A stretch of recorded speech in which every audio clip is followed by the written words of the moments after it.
Hey there guys, welcome to Dino's Vault and welcome to my first look as well as the first drive review of the all new facelifted Honda Jazz. I'm here at Metro Honda located at Boinpalli, Hyderabad, and I'm here to bring you all the information about the new changes that this new model brings along with it. And I'm thankful to Metro Honda for always supporting me. I've done other Honda car reviews right here. If you haven't seen it already, you can check out my WRV review as well as the BRV review. I'm leaving the links in the description portion below. Apart from that, I'm also thankful to Mr. Rahim, the showroom manager, who has always supported me in my YouTube career. Thank you, Rahim bhai. And if you have any other query about the Honda cars like the new Jazz, you want to know the exact on-road price or other details, he is the person to contact. I'm leaving his contact number in the description portion below. You can feel free to contact him. So let's not waste any more time. Let's dive straight into this review and get to know everything about the all-new Honda Jazz.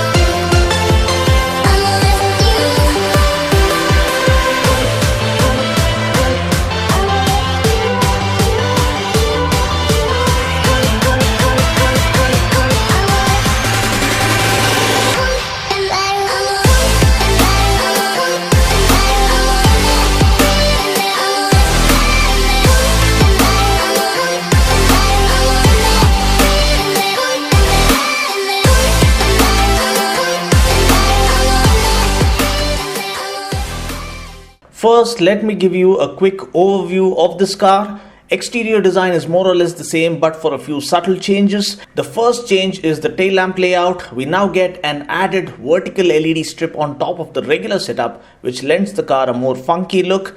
Next, we also now get more chrome accents all around, including the chrome door handles that add in that extra premium feel. The outside rearview mirrors are now electrically foldable and adjustable.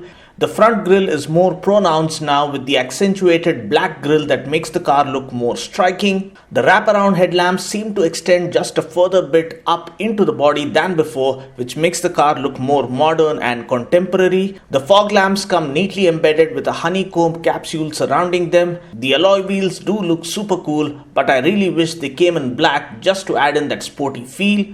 The front and rear bumpers are also well chiseled to perfectly complement the funky and radical design theme of the Honda Jazz. And just for the records, we also now get two new color shades for the red and the silver color variants. Now Honda claims that the majority of the changes of this new Jazz is on the inside, so let's get inside the car and check them out. First and the most important update is that of the DigiPad 2.0 7-inch floating touchscreen infotainment system that premiered with the new Amaze. The new system supports Android Auto and Apple CarPlay. We get voice command feature, Bluetooth connectivity to connect our phones and for music streaming. And the most important of them all is that we now get satellite linked turn-by-turn navigation with 3D display. The display is so impressive that it also shows the signboards that lie ahead of us, and it also identifies the petrol stations lying ahead to keep us informed, which is absolutely brilliant. We get a USB port and a charging socket as well, which really helps. The huge display console also offers a clear display while reversing. We get 3 viewing options to choose from, like the normal view, the wide angle view, and also a down focus view just to identify any stones or potholes that might be hiding right behind the car. And further aiding this are the rear parking sensors, which will now be made available right from the base variant. The 3-pod part analog, part digital instrument cluster lights up really well. The multi-information display offers all the relevant information like range, average, etc. We do get automatic climate control and the AC seems to be quite effective, but we do not get rear AC vents, which is slightly disappointing. We do get steering mounted audio and phone controls, which has kind of become mandatory these days. Other relevant features include smart key with keyless entry, driver seat height adjustment, and more. We do get tilt steering, but we don't get the telescopic feature. We also get a central driver armrest now that gets some concealed storage space underneath. Now we don't get engine start-stop system in this variant, but it is available in the petrol automatic variant and the diesel variant. The music system offers 4 speakers all around and the sound quality seems to be improved now compared to prior. Moving on to the rear seat, we get decent room to accommodate 3 average size adults. We do get adequate amount of leg room, knee room and head room. The cabin undoubtedly is the most spacious in the segment, which has always been a major USP for the Jazz. The dashboard flows beautifully and offers a premium and upmarket feel because it resembles that of the Honda City to a great degree. Talking about the storage spaces, we do get a spacious glove box. We then have bottle holders on all 4 doors. I am told that these can hold 1 liter bottles, which is great. We also get some other smartly incorporated storage compartments wherever possible. Boot space is best in class at 354 liters, and we can fold down the rear seat to make way for more room. Talking about the safety features, the best part about the Jazz is that most of the safety features come as standard right from the base variant, which is truly praiseworthy. We get dual airbags, ABS with EBD, rear parking sensors, speed sensing auto door lock, and a few other safety features as standard right from the base variant, which is outstanding. As mentioned before, we also do get a rear camera to offer the best view possible while reversing. Mileage wise, the ARAI claim for the petrol variant is 16 kmpl and for the diesel variant is 25 kmpl. Pricing will be mentioned towards the end of the video. So now let's go ahead and take a look at my first drive impression. The best part about the IV Tech, it's super silent actually. It's a trusted and proven formula that has worked for Honda for ages, and it's a world-renowned engine. This is the petrol variant. As of now, I'm talking about the petrol variant.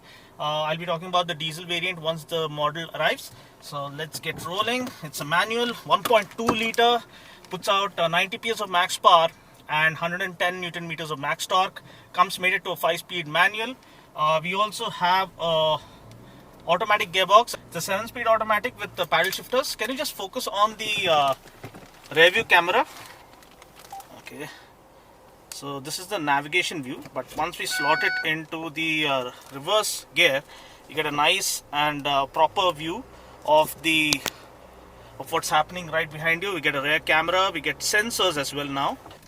So first thing I like about the Jazz, I've always loved about the Jazz, is the fact that it is nice and airy and roomy. I mean, this is the most spacious cabin that you can find in the premium hatchback segment. Secondly, I love the way the dash has been designed. It's angled slightly towards the driver, so it's easy to operate and easy to reach. Now taking this beauty out for a spin, I can notice that the green light is on. Which means that I'm not over revving the car or over abusing the car. I'm nice and easy on the accelerator and cruising away. Third gear, 40 kilometers per hour. Let's just shift to 4th gear now.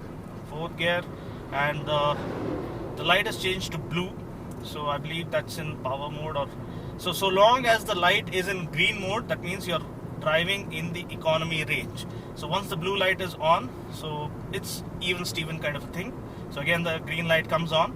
So long as you're not going hard on the accelerator, it means you're trying to extract maximum efficiency from this car. The steering is well designed. We get a 3-spoke steering wheel. We get steering mounted audio and phone controls as well, and it is tilt steering. We don't get telescopic steering. And another best thing about the IV Tech is that it is super silent. At times you even wonder whether the engine is on or off. It's so quiet in here, and the NVH levels are bare minimum. And again, worth mentioning are the seats that try to hug you in, offer superb back support. The headrest is adjustable, and it just makes you feel a lot more comfortable. And as I told you, the cabin is nice and airy. You get a good view of what is lying ahead of you, and the window, the glass area is nice and huge. So the all-round cabin visibility is nice and well thought out. So I guess we're all set to do the high-speed stability test. First gear, step on the gas. There's a little bit of lag. Good, nice throaty exhaust. Again, nice sporty exhaust note. Third gear, it's taking its time to make a move. Fourth gear, I've just floored the pedal. 90.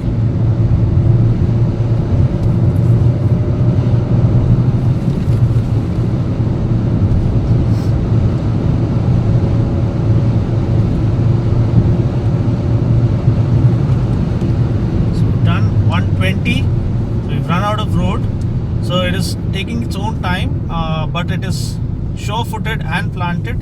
There's no sense of urgency or uncertainty with the engine or the cabin or the chassis. So that's a good part about this. So again, high-speed stability is bang on for the Jazz.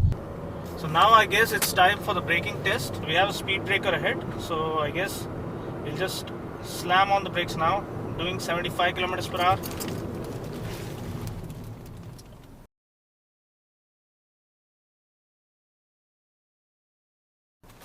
Wow. The G-force that hit us when I slammed on the brakes was something worth experiencing, but still the braking is absolutely phenomenal. If you can focus on the road, Nikhil will try and overtake that Swift right ahead of us. So I'm just in the 5th gear. I've just stepped on the gas and the car responds, so that's a good thing. We've just effortlessly gone past the Swift, so it has good overtaking power, so something that will always come in handy while you're on the highways. Okay, another thing I'd like to talk about the Jazz is the body roll. We're heading for a zigzag intersection, so let's check the body roll. So it is just a little bit apparent because of the roomy cabin, but again the seats compensate for that.